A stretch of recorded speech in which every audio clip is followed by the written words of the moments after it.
53 ħaddiem li jaħdmu ma' kumpanija privata u li fl-aħħar jiem kienu fost il-ħaddiema li spiċċaw bla xogħol minħabba l-coronavirus minflok ma jirċievu l-iskema ta' 800 euro għajnuna mill-gvern u joqogħdu d-dar se jingħaqdu f'ħidma fuq proġetti turistiċi. Il-ħaddiema tal-kumpanija fil-qasam turistiku se jkunu qed jgħinu f'xogħlijiet tal-fondazzjoni għall-iżvilupp taż-żoni turistiċi u mad-diviżjoni tal-manutenzjoni u t-tindif. Il-ħaddiema tal-kumpanija offrew l-għajnuna tagħhom u se jkunu qed jaħdmu ammont ta' sigħat fil-ġimgħa b'mod volontarju. Huma se jkunu qed jagħmlu manutenzjoni f'żoni turistiċi f'diversi lokalitajiet u se jingħataw it-taħriġ meħtieġ filwaqt li jkunu assenjati irwoli differenti skont il-kapaċitajiet tagħhom.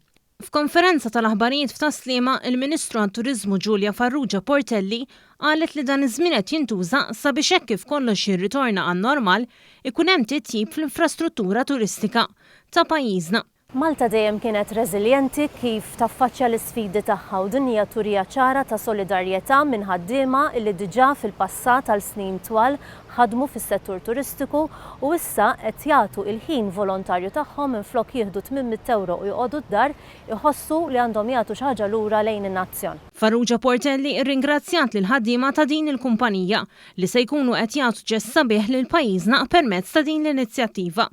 Is-Segretarju Parlamentari għall Protezzjoni tal-Konsumatur u l-Indafa Pubblika Deo De Battista spjega li hemm iktar minn 100 ħaddiem mit-taqsima tad-Dipartiment tat-Tindif assenjat mal-proġett ta' fumigazzjoni relatat mas-sitwazzjoni ta' COVID-19 li sa issa natfu l fuq minn 54 lokalità.